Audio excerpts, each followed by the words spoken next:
Good evening, everyone, and welcome to the COLPAI project construction webinar.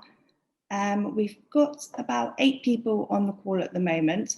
I'll give it a couple more moments just to see if anyone else joins, but thank you for joining us this evening. Okay, great.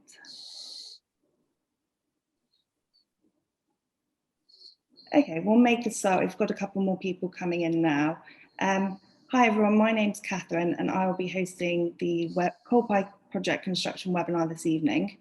For those who haven't joined a webinar before, I will just give a quick overview of the format for this evening and some of the webinar features. We have the team here from City of London Corporation and ISG on the panel, and we'll be giving an update of the progress on site at the COLPAI project. Following the presentation, we will open up to Q&A from the audience. At the bottom right hand of your screen, you should see the Q&A function. Please do submit any questions here throughout the session. We would also like to invite any members of the audience up onto the panel to ask your question during the Q&A. If you would like to come up, please do indicate this in your message or use the function to raise your hand so I can spot you and bring you up. I would like to remind everyone that this session is being recorded and will be available on the project website afterwards to view. We will begin by just introducing everyone on the panel tonight. So I will go around each member. If you could turn your microphones on and just introduce yourselves.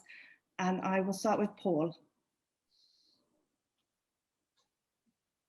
Good evening, everyone. I'm Paul Merter. I'm Assistant Director for Barbican and Housing. I'm definitely trying to put my video on. Good evening. That should be better.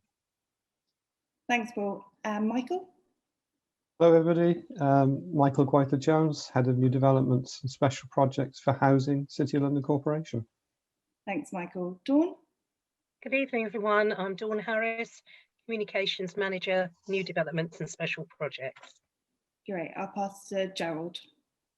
Good evening everyone, my name's Gerald Mertens and I'm the Director for Academy Development for the City of London Corporation. Lovely, and Smith? I'm Smith Moran. I'm the Estates Director for the City of London Academics Trust. Thanks, Smith. Mark? Good evening, everyone. My name is Mark Lyman. I work for the City Surveyors Department. And Non? Good evening, everyone. I'm the project manager looking after this on behalf of the City Surveyors Department, working with Mark. Lovely. And ISG team, so we've got Steve. Good evening, everyone. Steve McCarthy. I'm the Senior Project Manager working for ISG. And finally, John. Evening, everyone. I'm John McLeod. I'm the Project Director for ISG. Lovely, thanks all. We're now going to, excuse me, bring up the presentation and we will pass over to Steve at ISG to give an update on the progress of works on site. So you should see that now. Okay, as I said, good evening, everyone. I'll lead you through the progress we've made today on the project construction-wise. So if we could have the first slide up, please. So that's rather a good picture, actually, of the residential block taken from Golden Lane. I think that shows us up to about the 10th floor there, I think, maybe 9th or 10th floor. Hard for me to say. I'll have to count the floors. 7, 8, yeah, 9. 9th floor. 9th floor, columns going up to 10. So on the residential block, the concrete frame is going well, and we're pretty pleased with the progress. We've had some windy days that have caused some problems with the crane where we've it's been too windy for us to operate, but generally things are going well as we would expect. Next slide. This is on the right-hand side, as I'm looking at it. That's a view from Baltic Street West, which is showing the school.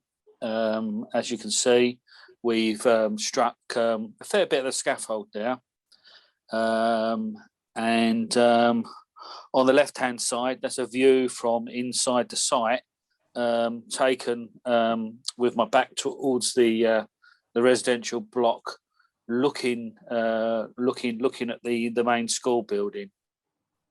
Probably, as you can see, the scaffold is is we've struck quite a lot of the scaffold now. What you can see is some holes in the brickwork. We're in the process of filling those in at the moment. They're either coring holes, which are holes that are left just above the damp-proof course to remove any debris, or they're holes that we've left out where we've tied the scaffold. So at the moment, we've got a cherry picker or scissor lift running around the building, and we're busily tidying those holes up and cleaning the brickwork down. Next slide, please. This is a view of the school hall. So on my right, the west elevation, this would be with my back towards the baggers allotments. That's the plant rooms and bin storage that are on the back of the school hall. And the shot taken, the shot on the left-hand side, my left-hand side, is standing in the middle of the site, looking into the centre or towards the centre of the Golden Lane Estates, and obviously it's a view of the school hall. Next slide. This is an internal picture of the windows. So this is probably in one of the classrooms. I'm not sure which one actually. It's hard to tell, but that's an internal shot taken in the school, looking out. The actual green you see on the windows is actually protection film, so that will be removed. We haven't actually got green windows. Next slide. Again, an internal view of one of the school classrooms. It's actually it's the bulkhead there, which is that dark looking wet area. That's just been plastered, so that's drying out. So that room has just been plastered. The surfaces that you see on the ceiling are exposed. So as you can see in the school itself, we're quite advanced really. We're coming to the end of the journey there, and it's looking quite good. Next slide. Right, this is an internal view of the school hall. So this is actually standing in the hall itself, so a nice wide open space. On the left-hand side, you've got storage rooms for all the chairs and the tables and all the items that you associate with a school hall. I presume they have PE equipment and all sorts in those storerooms. And then on the right hand side, that's the store. That's the whole wall, internal wall, where the storerooms are, and that shows where we've taped and jointed the plasterboard as opposed to skimming it. We've done that because that gives a better quality of finish, I think, over that size of wall. Next slide. Now, where are we here? Right, on the left-hand side, that's my left. We're looking down the corridor of the school. Hard to say which floor. It's either the first or second floor by the looks of it. I think I'd go for probably the second floor. And this is the classrooms.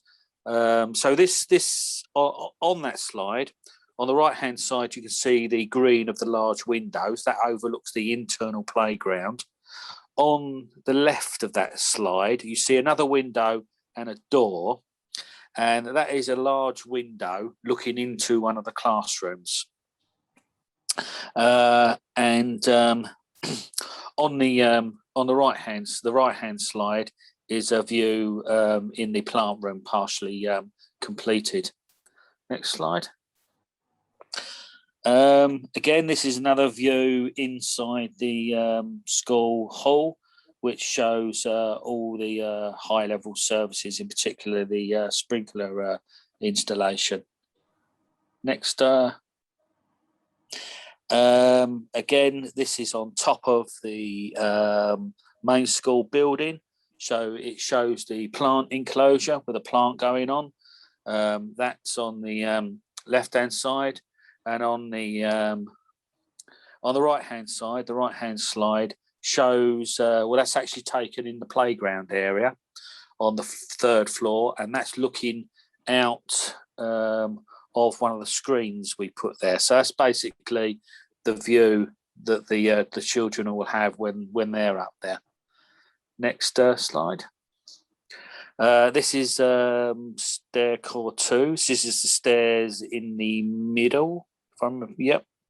So this is basically the main staircase in the building, or one of them. There's 2 all in all, and you can see where we're beginning to paint the walls.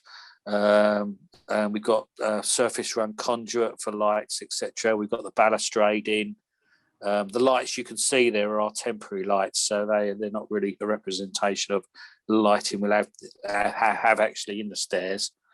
We'll have actually wall-mounted lights in the stairs. So if we could move on.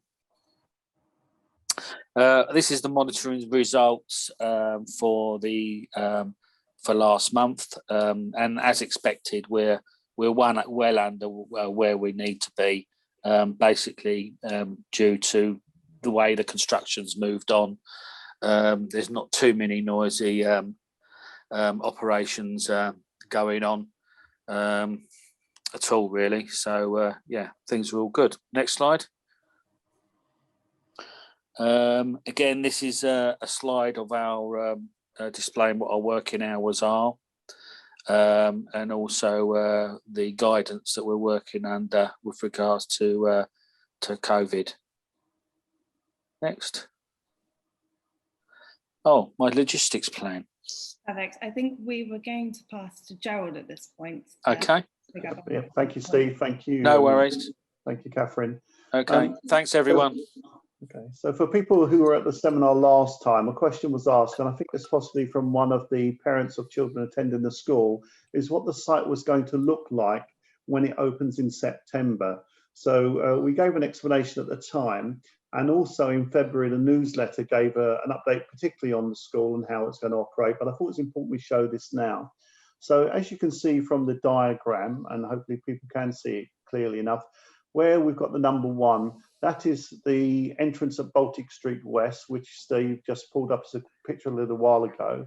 And during the first 2 terms at least, if not for the 3rd term as well, the entrance to the school will be through Baltic Street West, while the continued building goes on for the housing element of this build. And you can see to the right-hand side of that slide, the areas which are shaded in blue will remain the construction site for the housing. The crane that is there at the moment, or sorry, the tower that's there at the moment should be removed probably by the end of June. So when the children start in September, that tower will be gone, and there'll be a hoist probably of the housing to move up and materials up and down the floors there. You will see that it takes up some of the playground, but for the first academic year, the number of children will be around 220, when the school is a school for 420. So we'll have sufficient play area, both at the ground floor and the rooftop play. And also just to the top of the building there, you can see what's going to be the nursery play area. The nursery won't be used in the first academic year, so that area will be available for children as well. And so I just really wanted to show people how children will be accessing the school, how the building site will be completely separate. We've pulled in up to about 8 foot high, and that the tower won't be there. So there'll be not there'd be any concerns anyway, because the tower will have a restricted area which it would turn on, but it won't be there. So I just wanted to reassure parents and any other stakeholder how the site was going to operate while the building works are still going on in the housing. And later on, we're happy to take any questions on that one. Perfect, thanks, Gerald. Mark, do you want to come in here on the trees and give an update on that? Yeah, that's absolutely fine. Okay, so an update on the tree situation. So I think when we met with the residents last year, or maybe even the year before, we had a plan to plant the trees along the back of the site adjacent to the allotments before the school took occupation. That was always the plan, but unfortunately what's happened is because of the COVID delays and the programmes moved the school out slightly, we've now kind of missed the planting season. So the planting season for trees is recommended to be between November and March, and clearly we're now coming towards the end of March and school is not completed. So we have looked with ISG and with the city whether it's whether there's an opportunity to plant the trees later than March, but we felt that that was unsafe for the trees. They would almost certainly have died. So what we're going to do is we're going to delay planting the trees until it's possible, which will probably be either in November this year, or we may even slip it back to March next year. But we'll come back to you and let you know. But it's really just to let you know that when the school takes occupation in September, there will be no trees along that boundary. And so we're making that decision for the kind of good of the trees, really. So that's probably it on the trees, I think. Okay, great, thanks. And I will pass over to Noran to give a quick update on the planning conditions as well before we move to Q&A. Thank you, Catherine. So on planning, you will have noticed via the newsletter and those of you who are looking at the council websites that we have submitted our responses to the comments. We've also sent that with a caveat that no determination is made until the 29th of March, which is 2 weeks from the date that we submitted, which keeps us in line with the message that we have been sending you. So if you do have any comments, please raise them with the respective councils. So that is my update on the DSB submission. Brilliant, perfect. We will now move to Q&A. If you want to take the presentation off the screen now. We've had a couple of questions come in already, which I'll pick up, but just as a quick reminder, do use the Q&A function or do raise your hand and I can bring you up onto the panel to ask your question directly to the team. So we've had a couple of questions in regard to the bin store from 2 respondents. First question is, are there sprinklers in the bin store area? Steve, I don't know if you're a bit best placed to answer that, or possibly Mark. Can we just clarify? Are you talking about the bin store in the school or the bin store in the tower? If we could give an update on both situations, that would be great. I think the question came up when we were talking specifically about the school. Okay, so I might leave Steve or John McCarthy just to do the one. Steve to do the one on the school. Certainly on the tower, we definitely have sprinklers in the bin store. I know that 100%. I'm not sure whether. Yeah, it's definitely in the tower. I would not commit to the bin store in the at the back of the school hall, mainly because I know for a fact that the internal wall, the kitchen wall, which is the back of the bin store wall, has been or is treated as an external wall. Yeah. So possibly not, but I would. I would not want to commit on that, but we can find out and we can post the answer, unless John knows for sure. Who's also on the call. Yeah, I'm pretty sure it has, Steve, but I think we'll just confirm afterwards. Yeah, we'll confirm back, I think, on that one, if that's okay. We don't want to mislead anybody. Okay, perfect, thank you. I've just brought Anne up onto the panel as she had a couple of questions about the playground space. Hi, Anne, are you there? Hi, we can see you. I think you're on mute at the moment.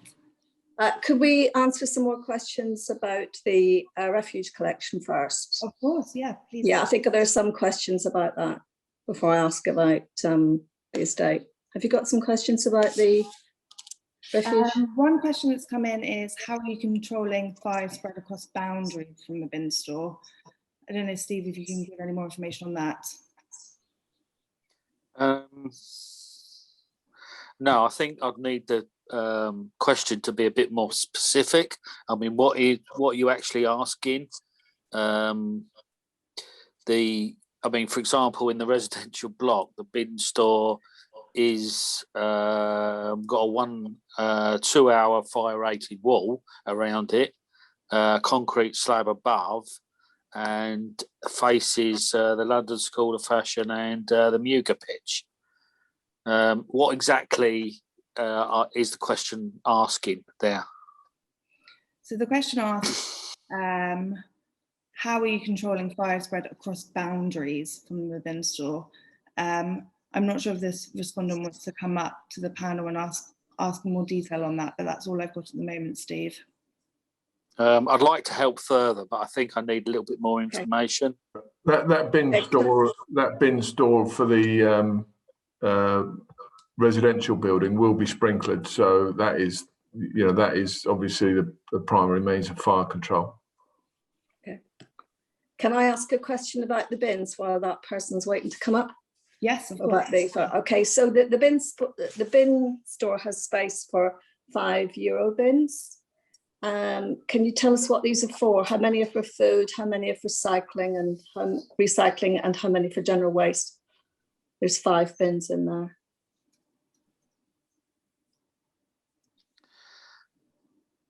I mean, I would have to hand it over to the city, because we are just supplying and building the space. Okay. So I'm not sure what type of bins are allotted.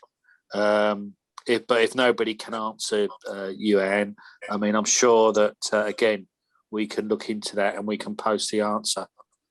Because that affects the traffic for collection, for waste collection in terms of what's in the bins. So because there's 5, somebody's planned for there to be 5 bins. So somebody must know what the 5 bins there would are be there would be a waste strategy. Okay. So can somebody built around that? Yeah. Can somebody answer a question about waste strategy, please, from the panel? Can I jump in here, Smith here? The waste strategy that the service delivery plan that was submitted is based on the collection of 2 collections a week.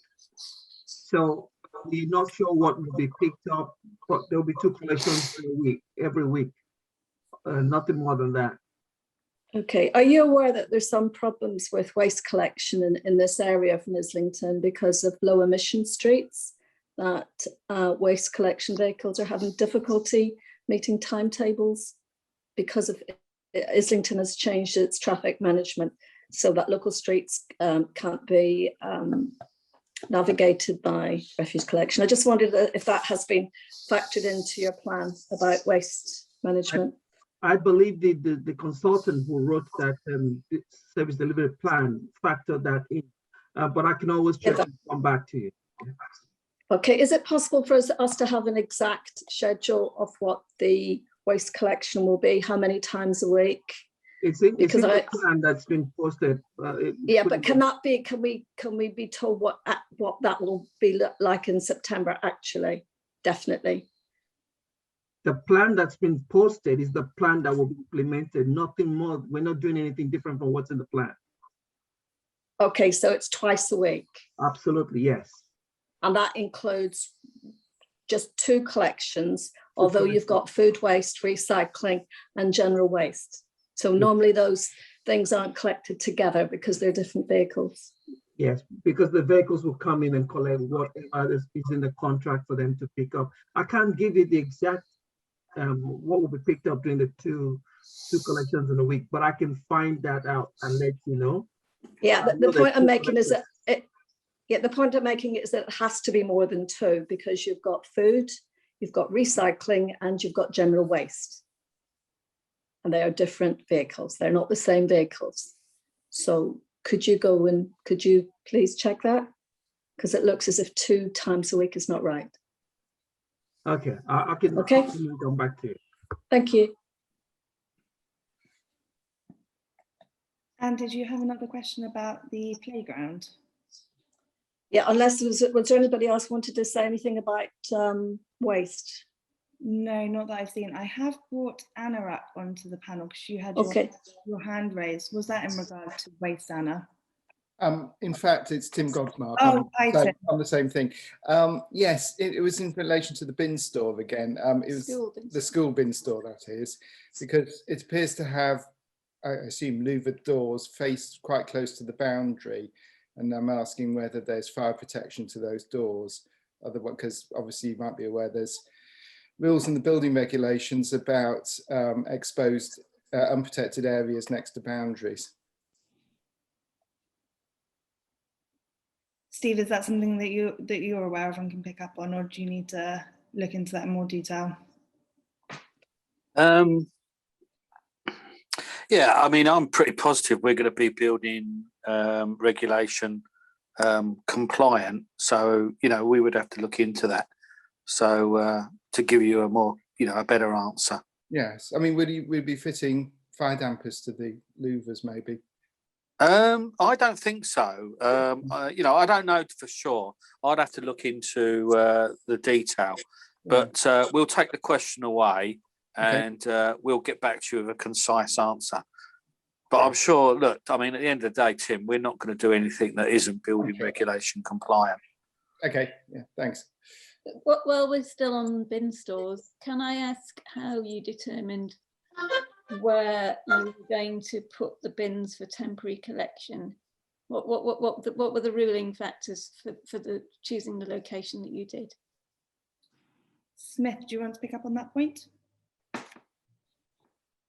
Yes, I think that was based on the fact that it was the easiest way to get the bin out. Otherwise, the other alternative was going to be longer, and of course, it wouldn't be in the interest of health and safety. So that's why that location was also picked. And I think there's another point that Gerald might want to add here, because I'm not sure the full story when it all started. I'm talking about why have you chosen to place the bins outside the front door of a residential block rather than at the street edge in front of the school where they can be collected from a vehicle more easily? It's not in front of the residential block. It's in front of the Hatfield House's main entrance. That's what's indicated on the plan. Okay, I have to come back to you on that one.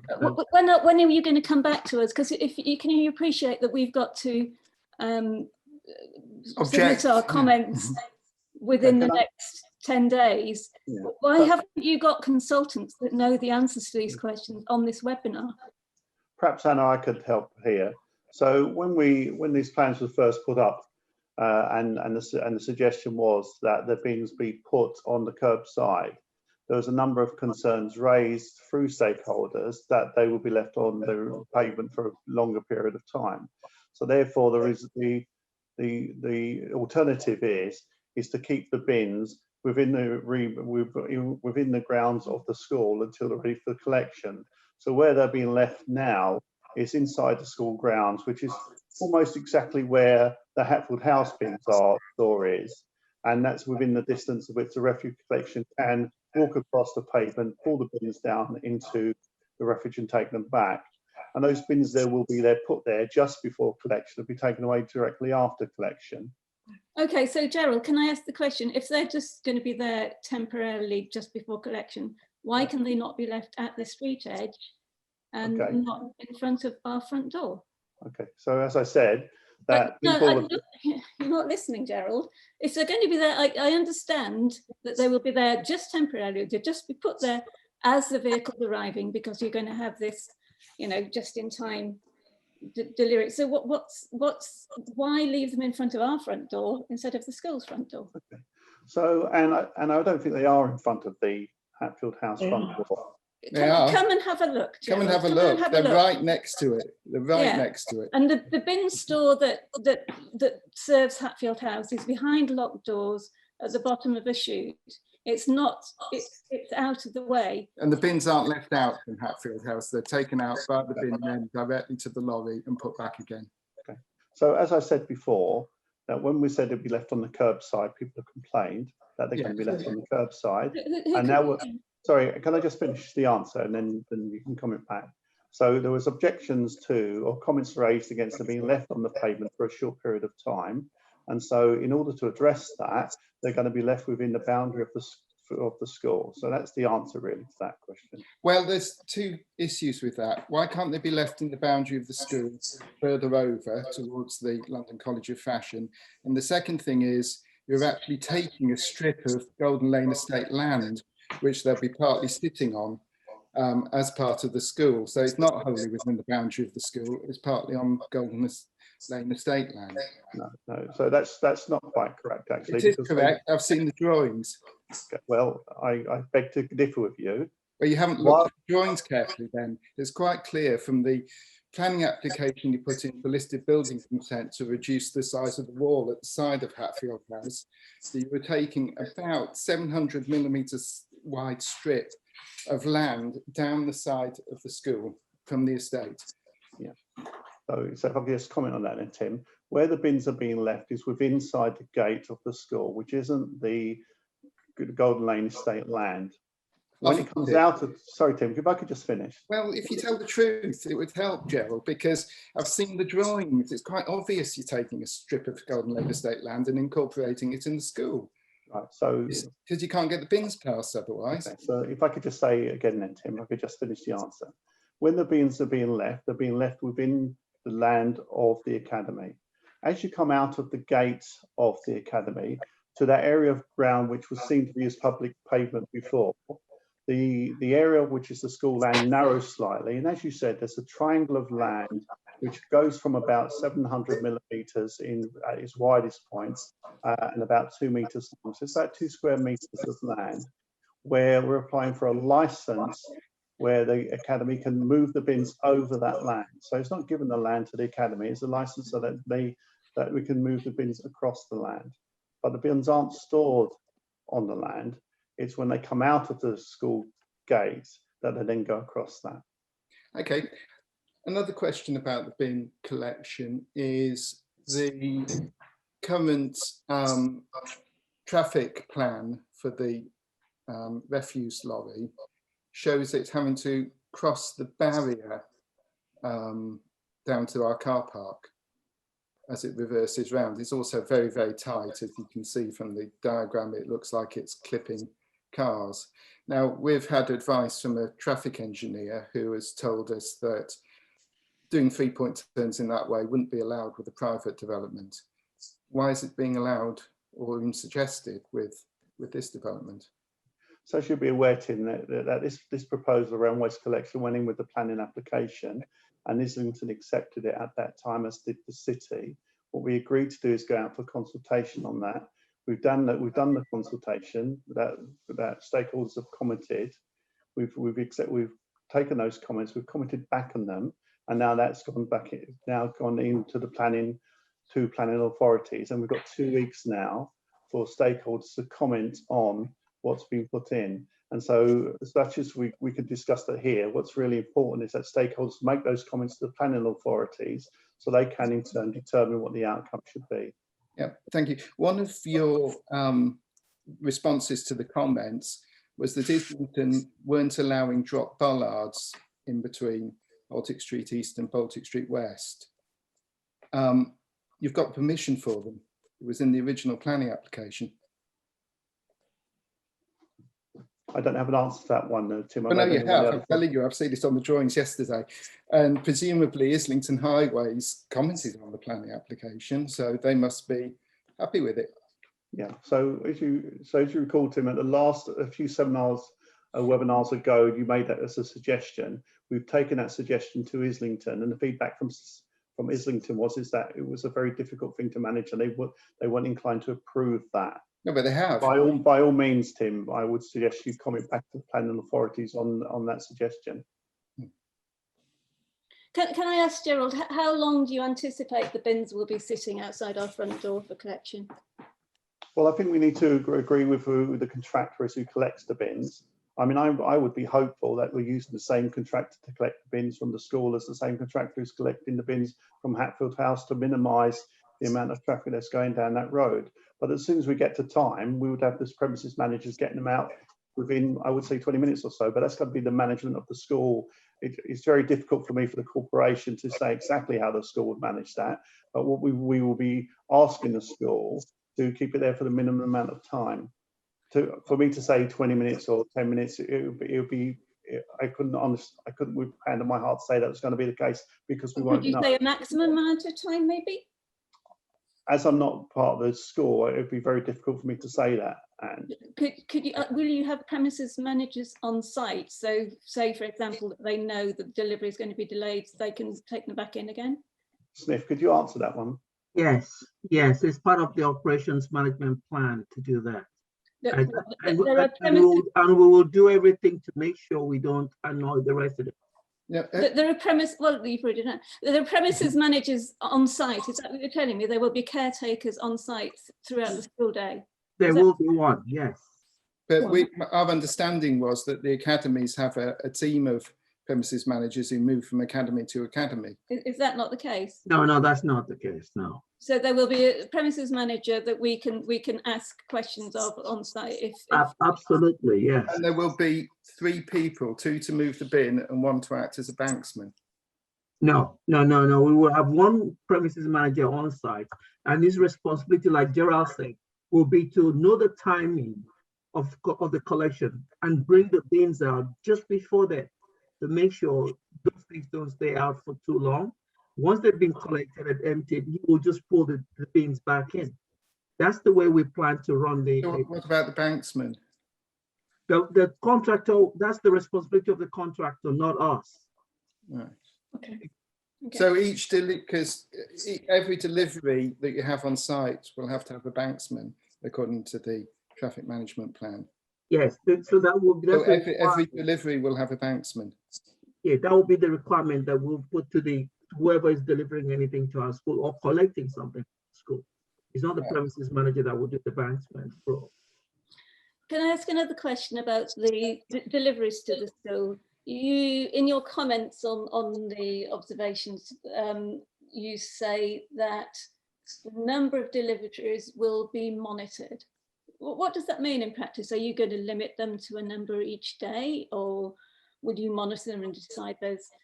I think one of the things the school would do is to ensure that nobody collects private deliveries at the school. So that is a no-no. Okay, so the only things we'll be collecting at the school will be school supplies, food supplies, and those things that have restricted timing on them. They wouldn't.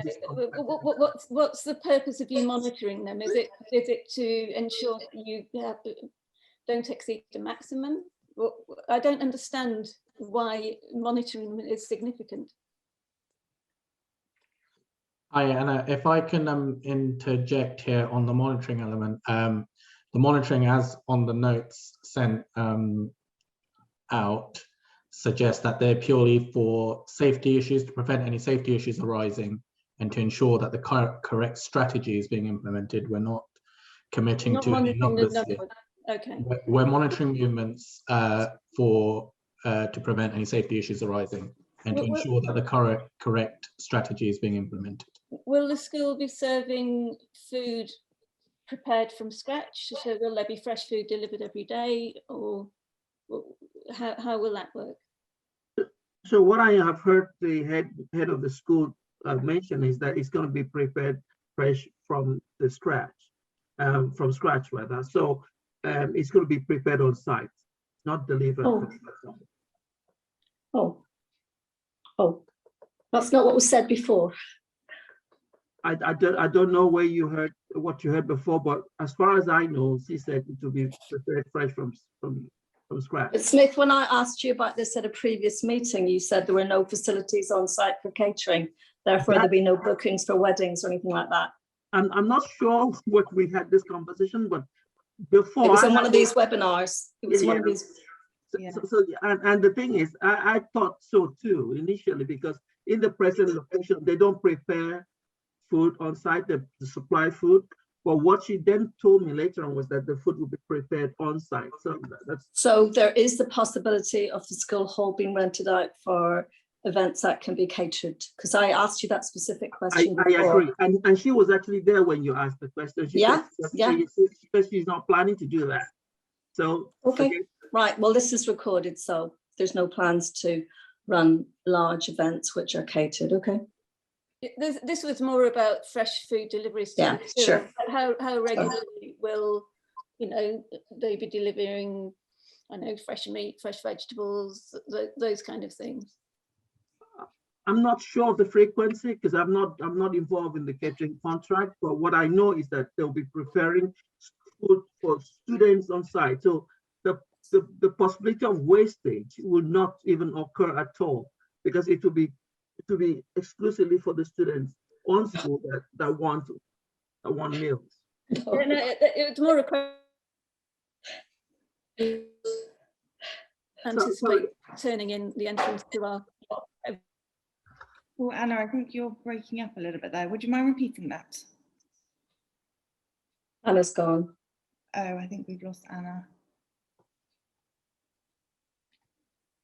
I think we've lost Anna. So we do have a couple more people that are keen to come up to the panel and ask their questions. And I'm just aware of timing.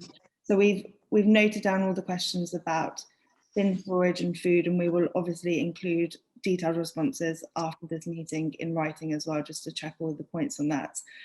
Just want to quickly move on, just because I'm aware of timing. So, Anne, did you want to ask your question? Yeah, I mean, I think we're getting into, you know, management of the school issues. So maybe at the next meetings, the head or one of the governors could be present, because these are about what's going to happen when all the builders and contractors have gone away. And obviously we want a good relationship with the school, and the school has got to think about its reputation and, you know, relationship with neighbours. One of the things that concerns us is that this estate is very porous. So it's used as a through route by lots of different people. There's a little playground opposite Hatfield, and we're just thinking that that would be quite an attractive place for parents to congregate in before school, after school. And it is a private estate, and we just wonder if the school has taken, Gerald, if the school has taken that into consideration about talking to the parents about the private nature of the estate, and not to kind of cause nuisance or litter, because we have had issues on the estate, particularly around lunchtime, people come having lunch and leaving litter and dogs, etc., etc. So I think, Anne, you're right. We need someone from the school at the next meeting. Yeah. Since they have a conversation about the running of the school. I mean, obviously, the aim of this webinar is really to bring people up to date with the construction. Sure, I understand. Running. But some of those school operational issues, it's really only the school can answer those. Okay, but we are getting it. I mean, we've only got a term left, and that will be over before we know it. So if we could have somebody to answer those operational questions. And I think if we got some of those questions in advance, we won't be in the position which we are in today. Sure. Okay. Having to go away. So if there are questions that we know are going to come up, we can try and get the right people along to answer those questions. Okay, thanks. Perfect. And did you have anything further to add? No, I think I've had more than my fair share. Thank you very much. Perfect. I'm just going to bring up Sue and Jacqueline now. So thanks, Anne, and thanks, Anna and Tim. Thank you. I really appreciate it. So I'm just promoting them to the panel now.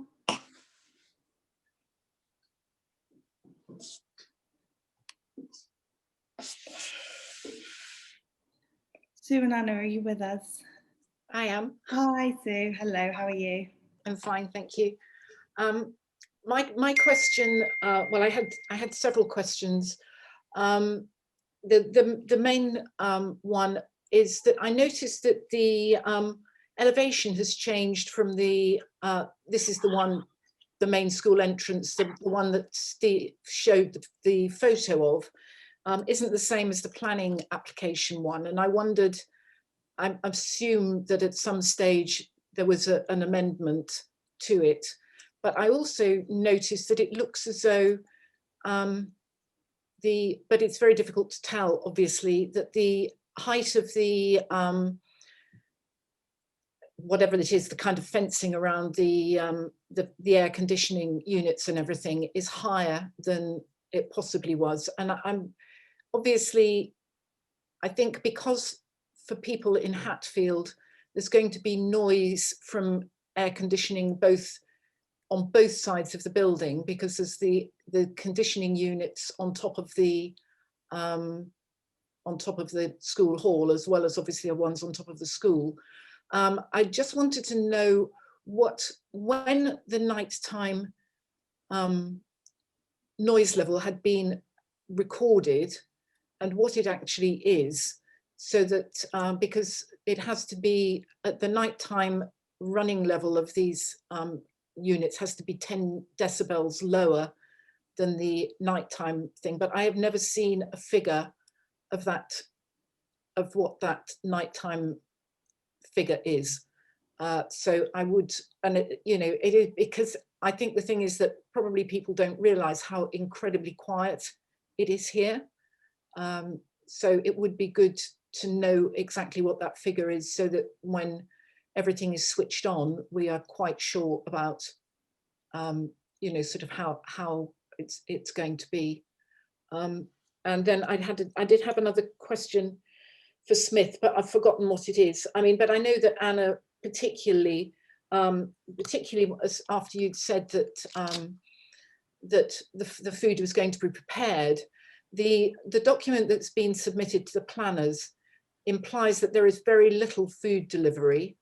There is absolutely nothing about food waste collection. And if it is being cooked, then it's probable that you will have fresh food delivery, you may have bakery food delivery, you may have, you'd certainly have dry goods delivery. And I think we need to be very sure that actually what has been put in the planning submission has any reality with real life. So I think it's really important if you could actually get us the correct figures for those kind of things within the next, well, to be honest, it should be tomorrow, because we have so little time to comment, because otherwise we are going to be commenting that this information hasn't been given. So I think that, and you know, it has taken you a very long time as it is to get to the state from our last consultation of doing this, that I think it could well be that the school will be open before you have the permission if you're not careful. Thank you. So can I just clarify something, Sue? You want me to confirm collection data, or? Well, I was going to say there is nothing, I don't know whether it is you, Smith, but I would imagine it's Stantec or whoever did the report. But the report has absolutely nothing about when food waste is you know, how often it's collected. And as Anne said, there are only 5 bins in the store. So it's really important to know how many bins are for what is in each of the bins, because obviously that will without a doubt you know, give some indication of how often they have to be collected. That's true. So we'll come back to you with those answers. Okay, thank you. In regard to the noise levels and the air conditioning point that you brought up, Sue, I don't know, Mark or Noreen, if that's the best place for you to pick up and answer those questions. I think we just need to come back and confirm the responses. I can't do this. Okay, thank you. And then your additional point, Sue, was on the imagery and the change from the perceived change from planning. If that's correct. Yeah, that was your final question. Yes, it's just that the building is very symmetrical in the planning approval, and we seem to now have up one level a single window, and on a level above, I think it's a double.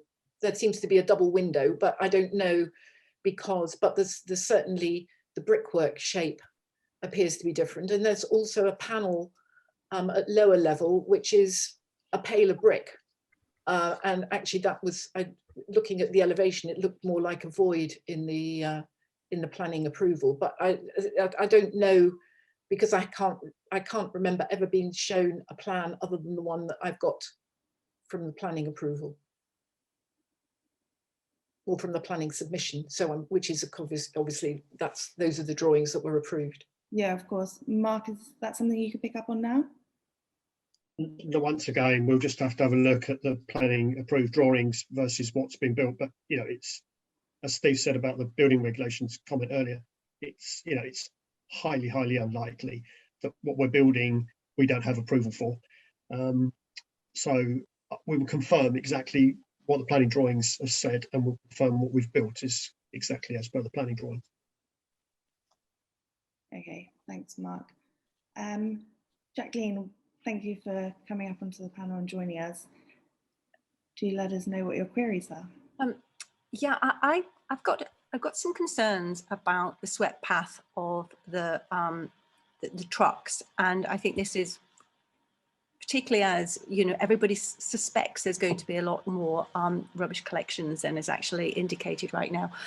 This might sound a bit daft, but I have been on the internet trying to find a 7.5 ton truck, and I'm not finding them. So I'm wanting to know really who's going to be doing the contract and what trucks are they going to use, because a 7.5 ton truck has been specified, and it's clearly very, very tight. And I don't want to be emotive about this, but on Basterfield Mews, there's a lamppost at the end of it, and regularly there are flowers taped to that lamppost, and we all know what that means. And I have real concerns that at this junction here, we're going to end up with the same kind of problems. And it just feels to me that there is, whoever, your expert has not come down and done the sort of lived experience of what dilemmas and potential problems this causes. People are trying to come out of the car park while this truck is doing its maneuver, or they're coming down the road because they want to go into the car park. There's a bicycle lane. This whole idea that you've got a truck that has to make these really tight maneuvers where you've got cars parked with wing mirrors. It's just really unsettling, the potential for loss of life or somebody getting injured. And so I would just like to see, I'd like to see what this truck looks like. And so I don't know whether somebody could actually just send me a picture of the truck that you're referring, if that could be emailed. I mean, Mark, don't laugh, please, because actually you might think this is funny, but actually your disrespect for us in general is really annoying. If that could be shared with us and you could actually accept that we have anxieties here and we're concerned about the fact that we've got kids that live in the building and there's also a school. And if there was a tragedy, it would be heartbreaking for everybody. You may have moved on to your next project, but we will be living with it. I'm not laughing at you. You've just said you've Googled 7.5 ton trucks and you can't find anything. Not with Islington, not with Islington. So I'm wondering who's going to be your supplier. And if your point is just to point out to me that I'm wrong, well, then you've got a massive, great big point. But what I'd like to know is, can you show us the reality? Does Islington have this truck, or who your contract is going to be? We're fine. We will show you. Thank you. A 7.5 ton vehicle that's going to do this. But you said there was no 7.5 ton vehicles, and I've just Googled it and straight away. Well, I meant with Islington. I couldn't find one for Islington. So okay, we'll find one for you. We'll tell you exactly what we're going to use. Well, it would be useful and it would just be reassuring. And that's the point I'm making. This comes from a position of anxiety and just wanting reassurance. Okay. That's what I'm asking for. And apologies, I didn't mean to, I didn't need to be mocked. Jacqueline, Catherine, thanks for your time. I think I've made my point. No, thank you. And we've had some comments in the Q&A just saying, how will you communicate the answers to this evening? So Jacqueline, we will of course send you some imagery and we will send written answers to the questions that have come up today via email. So to the list that gets it at the moment, and we'll publish that on our website as well. So bear with us while we get the answers together from the consultants. Another question has come up in just saying, why don't you have consultants who know the answers at this meeting? So this webinar is really purely based on construction and progress on site.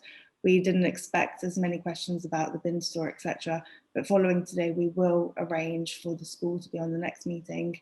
So really answer these questions, because I appreciate there is concern and you've raised some valid questions, and we want to communicate and get the answers to you. So yes, I'll arrange that after this. Jacqueline, did you have any further queries? No, if you could remove me from the panel, I'd really appreciate it. Absolutely. Thank you so much for your time. Thank you, Catherine. Thank you. So we've got a couple of minutes left, and I just want to pick up on a couple of questions that have come through on the chat quickly. So one question is just about timings. When will the residential building tenants move in? Mark, do you have detail on that in terms of the timings? No, I don't. I mean, Paul's probably the best person to answer that question. But today, I think I heard September next year would probably be around about the time it was going to be occupied. So, but Paul Martin may be able to give a bit more information. In terms of the answer to the question, Mark, the answer to the question is we will want our residents to move in as quickly as we can move in, not just because you know, the rental income would be very useful to what is a hard-pressed HRA account at the moment, but also because, you know, we've got a lot of people on our waiting list and a lot of people who are waiting to having a new home. So as soon as the building is ready and past all the necessary planning obligations, all the building regulations, compliance, we'll be looking to move people in. So we are, in terms of the housing management side, we are working internally now to start preparing the residents for when they can move in and getting the nominations, all the waiting lists, etc. All the work we've got behind the scenes. So as soon as the building is ready, we'll be ready, and we'll be ready to move people in. But obviously, the building has to be complete, has to be safe for us to do so. Great, thanks, Paul. Just checking through the questions that are coming in. So in terms of the answers to the questions and when we will respond to these, tomorrow morning I will be writing up my notes and circulating a list to the team. So as soon as we've got those answers, I will send them out as soon as possible. We've got a couple of moments left, so I just wanted to thank everyone for their time this evening. We really appreciate you joining us. As always, any feedback is welcome, and please do email info@colpai-project.co.uk if you do have any more questions specifically related to the management of the school, and we can start talking to stakeholders to get answers prepared for those. The next webinar is scheduled to take place on Thursday, the 20th of May. We will look to see who else we can invite from the project team to really answer these questions. And finally, my last point was just about, you know, restarting face-to-face meetings. Obviously, every day the guidance is changing with COVID. We'll definitely be having a webinar in May, but hopefully by the summertime, we'll be able to meet face-to-face. So unless there's any further points from the panel that anybody would like to raise, nope. I'd like to, just thank everyone for joining us. And we will come back to you as soon as possible. So really appreciate it, and have a lovely evening, everyone. Thanks, everyone. Bye.